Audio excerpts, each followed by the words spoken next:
Hello ಮಕ್ಕಳೇ, physics maths YouTube ಚಾನಲ್ಗೆ ಸ್ವಾಗತ ಸುಸ್ವಾಗತ. ಸೊ ಈ ಒಂದು ವಿಡಿಯೋನಲ್ಲಿ, as you can see on the screen, we will be discussing about the derivation which is important for 3 marks from the chapter current electricity, and the derivation is J is equal to sigma into E, okay, where J represents, okay, so current density, sigma represents it is conductivity, and E represents electric field. Okay, so ಈ ಒಂದು derivation ಅನ್ನು ಮಾಡ್ತಾ ಹೋಗ್ತೀವಿ. Very much important derivation. It is for 3 marks. Okay, so let it be for test, internals ಆಗಲಿ ಅಥವಾ final exam ಆಗಲಿ ಅಥವಾ ಪ್ರಿಪ್ರೇಟ್ರಿಗಾಗಲಿ. So important ಅಂದರೆ ಇಂಪಾರ್ಟೆಂಟ್ ಕ್ವಶನು. ಗಮನ ಇಟ್ಟು ಕಂಪ್ಲೀಟ್ ವೀಡಿಯೋನ ಕೇಳಿ. Within 5 or 6 minutes I hope I will finish up the video. So and you will understand clearly. Okay, yes. So before starting my today's video, so if you are new to the channel, I request you to subscribe the channel and share the channel. Okay, so now let us enter into the topic. Okay, so ಈ resistivity, the concept of electrical resistivity in terms of density and electrical field ಅನ್ನೋ ಒಂದು ಟಾಪಿಕನ್ನು ನಾವು derive ಮಾಡೋದಕ್ಕಿಂತ ಮುಂಚೆ, so ನಮಗೇನು ಬೇಕಾಗುತ್ತೆ, we want these 3 topics, ಅಂದರೆ ಈ ಟಾಪಿಕ್ಸಿನ ಬೇಸಿಕ್ಸ್ ಗೊತ್ತಿರಬೇಕು.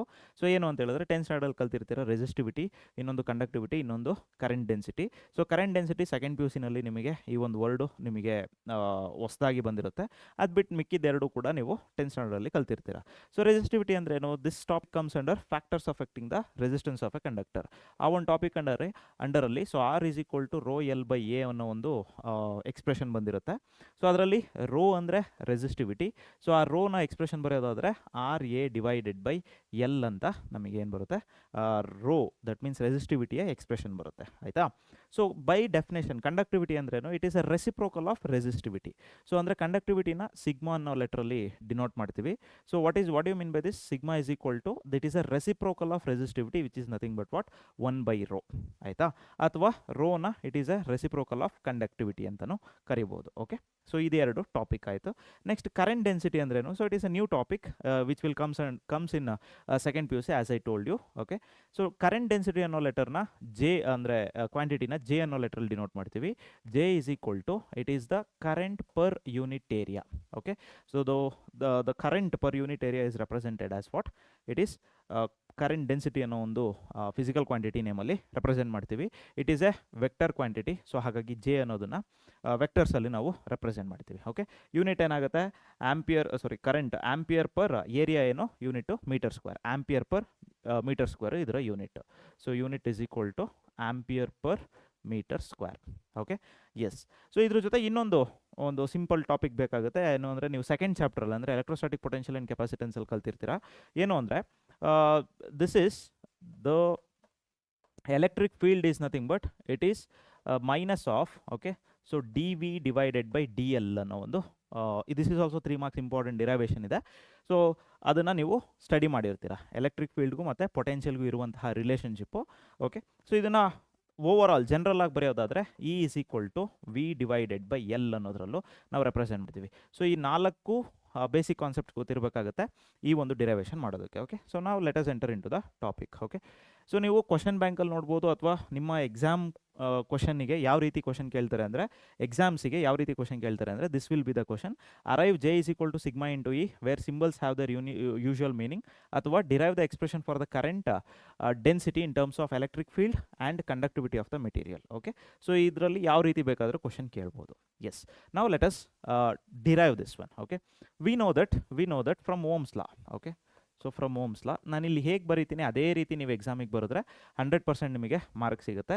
So from Ohm's law, what does Ohm's law says? Ohm's law says that V is equal to I into R ಅನ್ನೋ ಒಂದು ಎಕ್ಸ್ಪ್ರೆಷನ್ನು ಓಮ್ಸ್ ಲಾ ಇಂದ ಬರುತ್ತೆ. So V is equal to I into, what do you mean by R? ಆರನ್ನು ನಾವು in terms of ರೆಸಿಸ್ಟಿವಿಟಿಲಿ ಹೇಗೆ ಬರಿಬೋದು? R is equal to rho L by A. ಹೌದಾ? ಸೊ ಈ R is equal to rho L by ಎನ ಇಲ್ಲಿಗೆ ಅಂದರೆ ಸಬ್ಸ್ಟಿಟ್ಯೂಟ್ ಮಾಡಿದ್ರೆ rho L divided by A. Okay, so I can rewrite like this: I divided by A, I by A into rho into ಎಲ್ಲನ್ನು ಸೆಪ್ರೇಟಾಗಿ ಬರ್ಕೊಳ್ತೀನಿ. ಓಕೆನಾ? Yes. So ಇವಾಗ I by A ಅಂದರೆ ಪ್ರೀವಿಯಸ್ ಪೇಜಲ್ಲಿ ನಾನು ನಿಮಗೆ ಎಕ್ಸ್ಪ್ಲೇನ್ ಮಾಡಿದ್ದೆ. ಐ ಬೈ ಎ ಅಂದರೆ it is current density, hence I can write it as what? V is equal to J into rho into L. ಆಯಿತಾ? V is equal to J into rho into L. So ಈಗ ನಾನು rho ಮತ್ತು ಎಲ್ಲನ್ನು L H ಎಸ್ಸಿಗೆ ತೊಗೊಂಡೋದ್ರೆ, so V divided by rho L is equal to J. ಆಯಿತಾ? Very simple. V divided by L ಅಂದರೆ this is nothing but see here V by L ಅಂದರೆ ಏನಂತ ನಾವು ರೆಪ್ರೆಸೆಂಟ್ ಮಾಡಿದ್ದೀವಿ. See here V by A ಅಂದರೆ it is electric field ಅಂತ represent ಮಾಡಿದ್ದೀವಿ. So based on our previous chapter. Okay, so ಹಾಗಾಗಿ here we can write ಸಪ್ರೇಟಾಗಿ ಇನ್ನೊಂದು ಸ್ಟೆಪ್ ಬೇಕಾದ್ರೆ ಬರ್ಕೊಳ್ಳಿ. V divided by L into 1 divided by rho is equal to J. ಆಯಿತಾ? So V by L ಅಂದರೆ it is electric field. 1 by rho ಅಂದರೆ it is a reciprocal of resistivity which is nothing but conductivity, and j will remain same. This is in scalar form.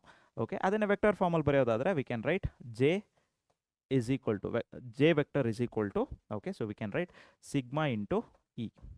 Sigma into e, where conductivity is not a vector quantity. Conductivity is a scalar quantity, and current density and electric fields are vector quantities. This is what the representation. Very easy topic, very easy derivation. ಈಸಿಯಾಗಿ 3 marks ತೊಗೋಬೋದು. I hope you understood. So ನಿಮಗೆ ಈ video ಏನು ಅನ್ನಿಸ್ತು, ಅರ್ಥ ಆಯಿತೋ ಇಲ್ವೋ ಅಂತ ಹೇಳಿ ಕಮೆಂಟ್ ಸೆಕ್ಷನಲ್ಲಿ ಕಮೆಂಟ್ ಹಾಕಿ. ಜೊತೆಗೆ ನಿಮ್ಮ ಫೀಡ್ಬ್ಯಾಕ್ ಏನೇ ಇದ್ರು ಕಮೆಂಟ್ ಸೆಕ್ಷನಲ್ಲಿ ತಿಳಿಸಿ. ಓಕೆ, ಜೊತೆಗೆ ಕಂಪ್ಲೀಟ್ ನೋಟ್ಸ್ ನಿಮಗೆ ಅವೈಲೇಬಿಲಿಟಿ ಗೂಗಲ್ ಕ್ಲಾಸ್ ರೂಮ್ಸಲ್ಲಿ ಡಿಸ್ಕ್ರಿಪ್ಷನಲ್ಲಿ ಕೊಟ್ಟಿರ್ತೀನಿ. ಗೂಗಲ್ ಕ್ಲಾಸ್ ರೂಮಿಗೆ ಹೋದರೆ ನಿಮಗೆ ಕಂಪ್ಲೀಟ್ ನೋಟ್ಸು, ಡೌನ್ಲೋಡೆಬಲ್ ನೋಟ್ಸ್ ಫ್ರೀ ಆಗಿ ಸಿಗುತ್ತೆ. ಸೊ ಅದನ್ನು ಕೂಡ ನೀವು ಯುಟಿಲೈಸ್ ಮಾಡ್ಕೋಬೋದು. ನಿಮ್ಮ ಫ್ರೆಂಡ್ಸಿಗೆ ಶೇರ್ ಮಾಡೋದನ್ನು ಮಾತ್ರ ಮರಿಬೇಡಿ. ಜೊತೆಗೆ ಸಬ್ಸ್ಕ್ರೈಬ್ ಮಾಡಿ, ಸಪೋರ್ಟ್ ಮಾಡಿ ಅಂತ ಕೇಳ್ತಾ ನಮಸ್ತೆ.